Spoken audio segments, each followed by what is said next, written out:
Next article देखें,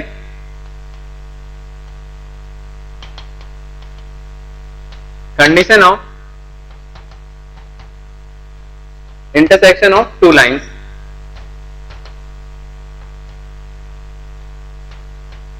और first line का इक्वेशन है R vector equal to a1 plus lambda times of b1 vector. Second vector है R equal to a2 plus lambda times of b2 vector. अब देखिए, यदि हमें यहां पर यह बताना है कि इसका कंडीशन क्या होना चाहिए कि दोनों लाइन कैसे हो जाए इंटरसेक्टिंग लाइन। देखिए तो हमने फर्स्ट लाइन ड्रॉ किया। यदि हम इस फर्स्ट लाइन के बारे में बात करने जाएं तो हम लोग कहते हैं कि ये जो लाइन है वो एक पॉइंट a1 से पास हो रहा है और एक वेक्टर b1 के पैरेलल है, मतलब b1 भी उसी का डायरेक्शन रेशो इंडिकेट करता है। तो हम लोगों ने कहा कि यहां पर एक पॉइंट होगा, मैंने कहा इस पॉइंट को a पॉइंट।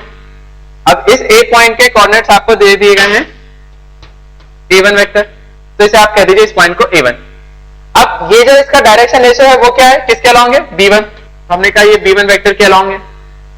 अब हम कहते हैं कि इसी चीज को यदि हम एक दूसरी लाइन बनाएं और ये दूसरी लाइन इसको इंटरसेक्ट कर रही है, इंटरसेक्टिंग है दोनों, यही कंडीशन हमें बतानी है।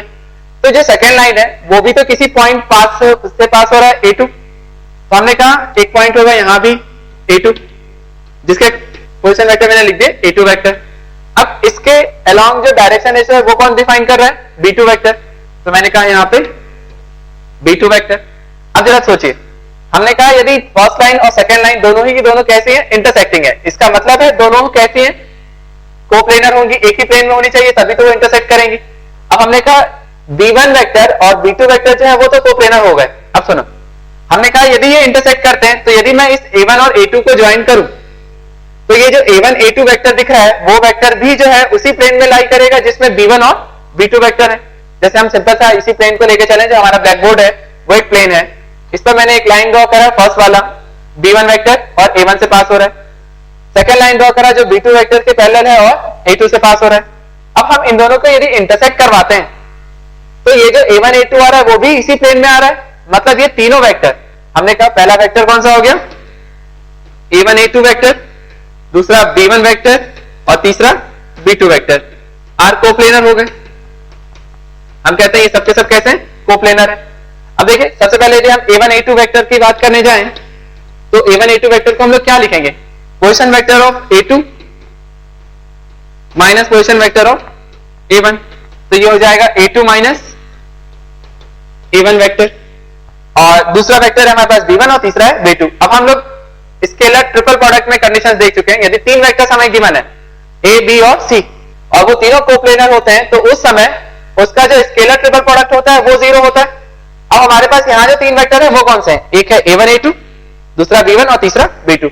तो यदि ये कोप्लेनर है तो उनका भी स्केलर ट्रिपल प्रोडक्ट 0 होना चाहिए। तो हमने कहा जो कंडीशन मिलेगा मुझे वो क्या मिला, first a1 a2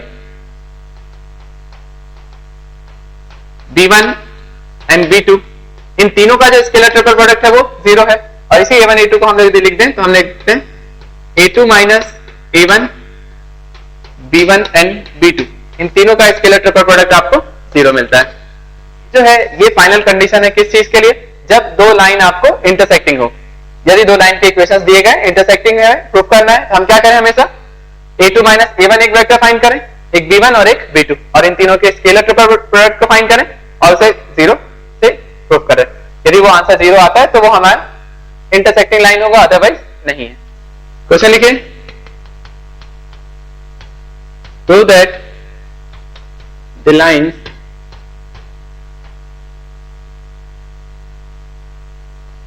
are equal to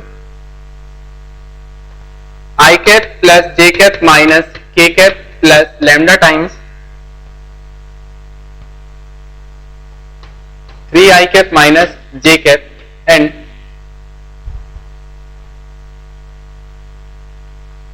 r vector equal to 4 I cap minus k cap plus mu times 2 I cap plus 3 k cap intersected. Find also the point of intersection.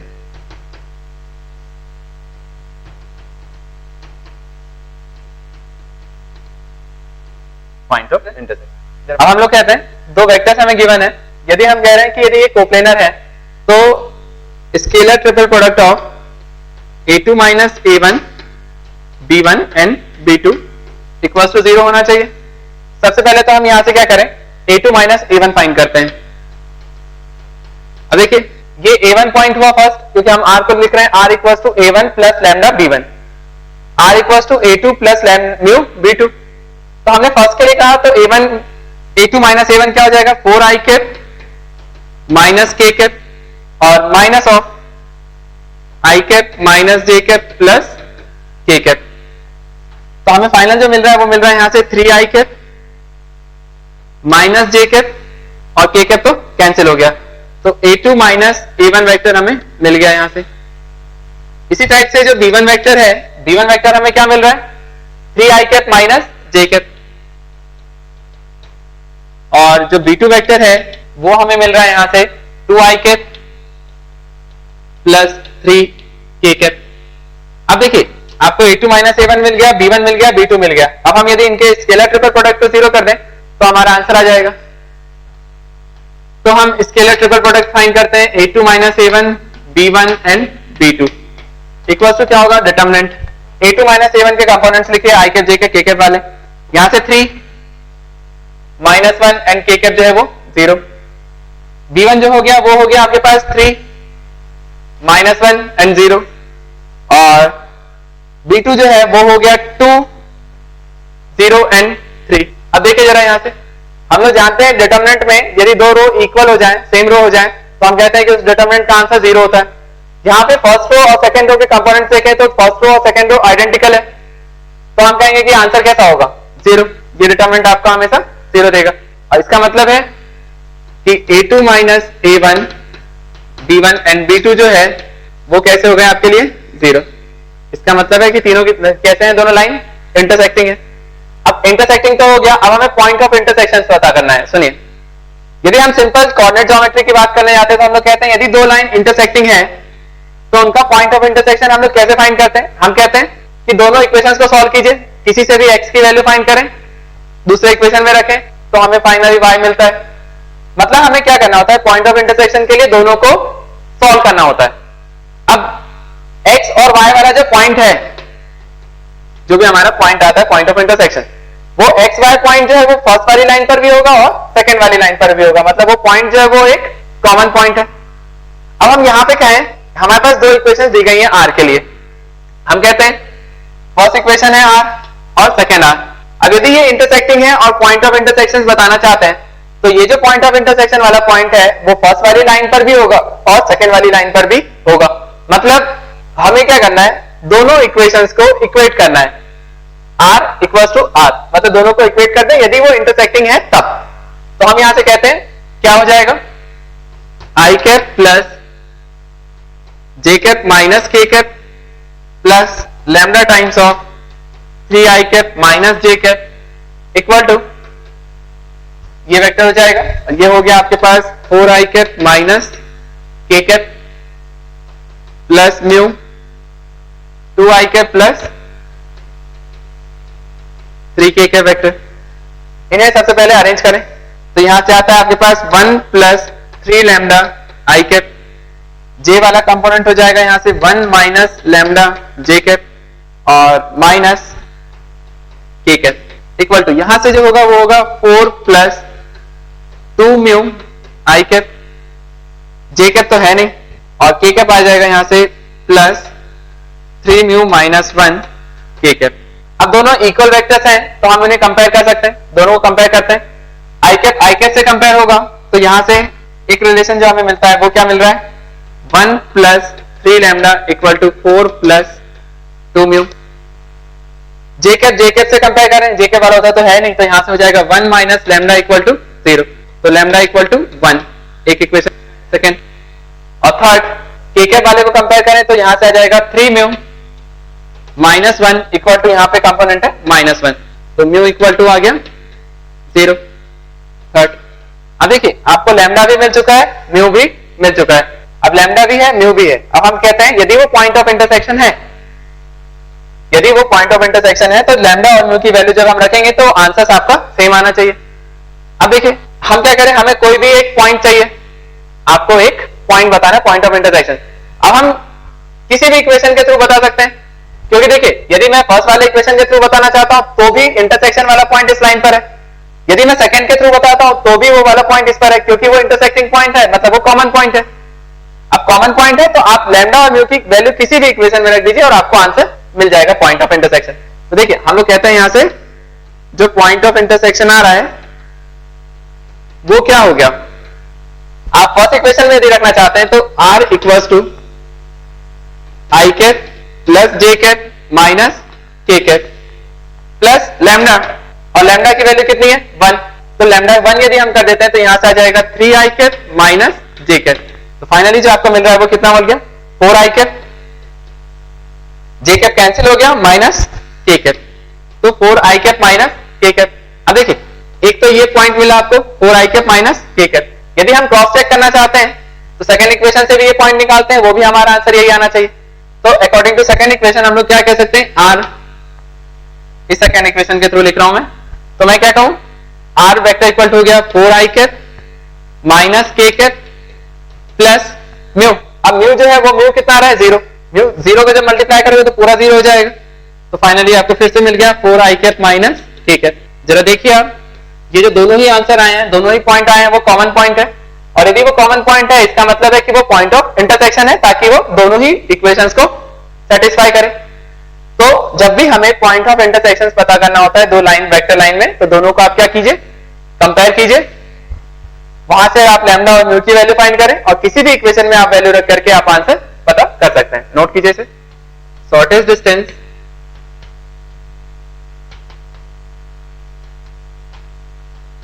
Between two skew lines.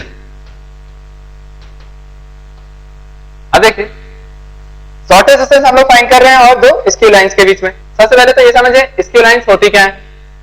हमने कहा ये एक line है और ये एक second line. Generally हम यदि कहना चाहें तो हम लोग कहेंगे कि यार क्योंकि ये दोनों ही लाइन सेम प्लेन पर है, यदि वो सेम प्लेन पर है तो इन्हें यदि मैं आगे एक्सटेंड करता हूं तो ये किसी ना किसी पॉइंट पर इंटरसेक्ट करेंगे। लेकिन हम लोग ऐसा कहें यदि मेरे पास एक लाइन है जो किसी एक प्लेन पर है, मैंने कहा ये एक प्लेन है और ये दूसरा प्लेन, अब हमने इस टाइप से अरेंज किया कि ये फर्स्ट प्लेन है और ये सेकंड प्लेन। अब ये हम कह रहे हैं कि ये दोनों प्लेन को यदि हम ध्यान से देखें तो हमें लग रहा है कि यार ये दोनों पैरेलल तो नहीं है, मतलब हम कह रहे हैं कि दोनों ही की प्लेन कैसे हैं पैरेलल नहीं है, लेकिन ये कभी आपस में इंटरसेक्ट भी नहीं करेंगे क्योंकि ये दोनों एक अलग अलग प्लेन में है। अब हम ऐसा कहें कि यदि एक लाइन इस प्लेन में है फर्स्ट प्लेन में, दूसरा लाइन जो है वो सेकंड वाले प्लेन में और दोनों नॉन अलग अलग प्लेन में है, तो ये कभी भी इंटरसेक्ट नहीं करेंगे। और इंटरसेक्ट नहीं करना है तो ऐसे केस में हम इनके बीच में शॉर्टेस्ट डिस्टेंस बता कर सकते हैं। तो हम लोग को ये बताना है कि यदि हमें दो लाइंस दी गई हैं अलग अलग प्लेन में और उनके बीच में शॉर्टेस्ट डिस्टेंस बतानी है तो उसके लिए हमारा फॉर्मूला क्या होना चाहिए। देखिए हमने कहा फर्स्ट लाइन का इक्वेशन जो है उसे मैंने कहा R equal to a1 plus lambda b1। Second line का इक्वेशन हो गया, मान लीजिए आप उसे हम कह देते हैं a2 plus mu b2 vector. अब यदि दोनों इक्वेशंस हमें गिवन है a1 प्लस लैम्डा b1 और a2 प्लस म्यू b2, तो ऐसे केस में शॉर्टेस्ट डिस्टेंस जो होता है उसका फॉर्मूला आप लोग नोट कर लें। शॉर्टेस्ट डिस्टेंस इक्वल टू होता है स्केलर ट्रिपल प्रोडक्ट ऑफ, अभी जो हम लोगों ने कंडीशन देखा था इंटरसेक्टिंग पॉइंट का, scalar triple product of a2 minus a1 b1 and b2 upon magnitude of b1 cross b2 vector, magnitude of b1 cross b2 vector. तो जब भी हमें शॉर्टेस्ट डिस्टेंस पता करना है और वो भी दो स्क्यू लाइंस के बीच में, तो ऐसे केस में आप हमेशा क्या कीजिए स्केलर ट्रिपल प्रोडक्ट फाइंड करें a2 माइनस a1 b1 और b2 का, और उसको डिवाइड कीजिए आप magnitude of b1 cross b2 से। इसे नोट कर लीजिए। Find the shortest distance between the line, first है r equals to I cap plus J cap plus lambda times of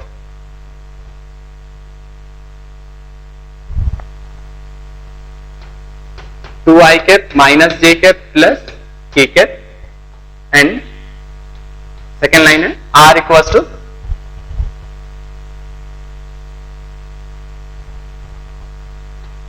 to I cap plus j cap minus k cap plus mu times of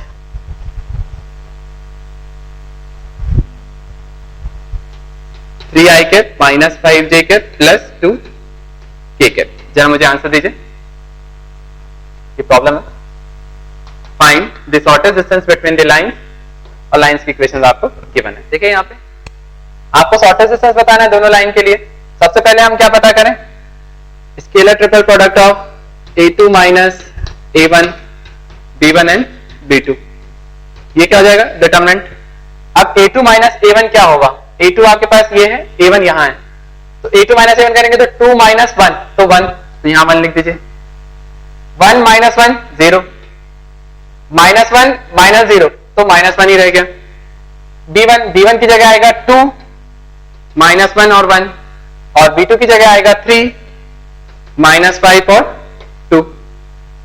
अब इसे solve करें, इसे solve करते हैं तो हमें जो मिलेगा आंसर वो मिलेगा आपको माइनस 2 प्लस 5 तो प्लस 3, 0 हो जाएगा, माइनस के लिए आएगा माइनस साइन, और यहां से हो जाएगा माइनस 10 प्लस 3 तो माइनस 7, तो माइनस माइनस प्लस 7 मतलब 10।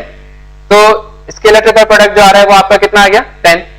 अब आपको यहाँ पे पता क्या करना है, और b1 क्रॉस b2 का मैग्नीट्यूड। तो सबसे पहले तो मुझे b1 क्रॉस b2 पता करना पड़ेगा। i cap j cap k cap, b1 vector 2 minus 1 1, b2 vector 3 minus 5 and 2, cross product करिए।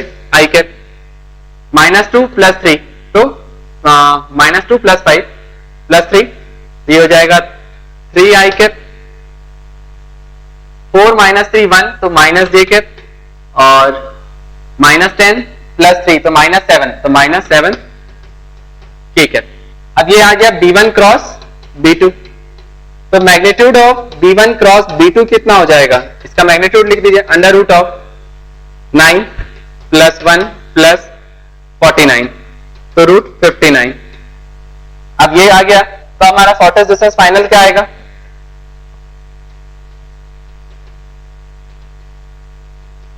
इक्वल टू हो गया आपके पास 10 अपॉन रूट 59। ये आपका आंसर है, इसे नोट कर लीजिए।